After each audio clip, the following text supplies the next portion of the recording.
Okay, who here remembers this? Do you remember this? Solid 80s, 90s retro style headphone. Do you remember this look? Oh man, this is bringing back some serious memories. I'm doing this one-handed because I'm holding the camera, the phone with the other hand. But my point is, this is from an audiophile brand and it is not an audiophile product. It is just a fun retro product. This is called the Moondrop Old Fashioned. And it is exactly what you thought the 90s and 80s had. If you haven't grown up in the 90s, you should try this on. This is kind of what we all had to deal with. And if you have grown up in the 90s, you'll remember a few things. There was not all roses.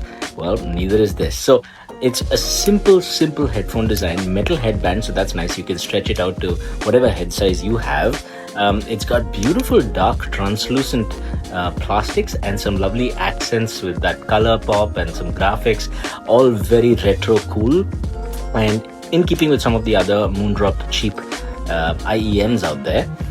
And it works on a 2-pin connector on both sides, which is easily marked left and right, mind you. A lot of IEMs are not doing that. I'm glad they do that. And the headphones themselves are marked left and right pretty easily too. So you can use any cable with this. It works just fine. It's not difficult to power at all, like not even close. And it goes on like so. And it makes you look like you're straight out of the 90s. Now, I remember the ear cups from the 90s to be a little bit smaller, so maybe this is a little bit bigger, but maybe I just remember it that way. Either ways, I mean, it looks a bit awkward, but it definitely has that retro vibe. The cool thing about this is actually the fact that it is not, in fact, high fidelity. So one thing to note is this form factor was never going to be that great because it doesn't cover your ears, which means there's a lot of leakage, which means sub-bass is non-existent, and that is true for this also. Sub-bass is non-existent. You've got bit bass and it's got a decent amount of punch. It's actually kind of fun.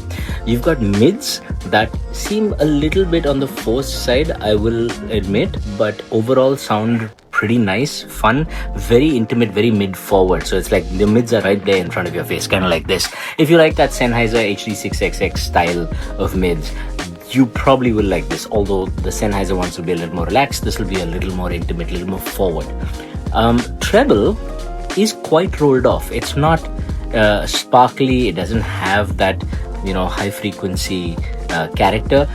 It has treble, but it is definitely a darker treble than many people would like from their IEMs and headphones. So it doesn't have sub bass and it doesn't have too much treble emphasis, but it is for the most part seemingly quite smoothly tuned, which means it sounds quite pleasing even though it doesn't have all that fidelity.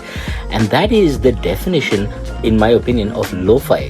When you listen to lo-fi online, it's a very pleasing, smooth sound that's actually nice to hear in the background, nice to just keep while you're doing other things, doesn't get in the way of anything, but is not high fidelity by definition.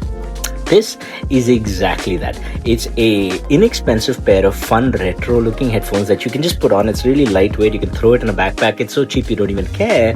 And then when you put it on, okay, downside is if you're in a crowded area with a lot of traffic and whatnot, you're gonna have to pump the volume up because there's no isolation. There's no voice isolation at all. Also, these foams, so retro, such a throwback.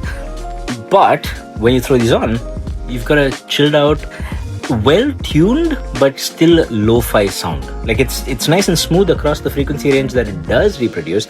It just doesn't do that much in terms of detail and staging. Soundstage, because it's open, actually sounds nice and reasonably wide. Like if there's something coming out of left field, if you're using this for gaming and stuff, it's honestly fun. Don't expect to get all the details and all the little, bullets falling here and there and all that. It's all there. It sounds lo-fi is the best way I can put it. And it's kind of fun. Because it's cheap, I don't mind recommending it. If someone tried to sell you a throwback for an expensive price because they're cashing in on your nostalgia, I'd be all over that. This is not that. They're cashing in on your nostalgia, but they're also making it cheap as chips to buy. So it's just a fun thing to have. Don't expect much from it. It's a cheap headphone that is better than a lot of other cheap headphones in this price category, right? The cheap headphones are awful. This is not awful and therefore deserves a mention because the bar is so low. And it looks like this. Well, there you go. A little lo-fi headphone for your tunes, no matter where you are. Cheap, cheerful, fun. I like it. What do you think? Okay, that's it. Subscribe, all that jazz. I'll see you in the next one. Bye bye.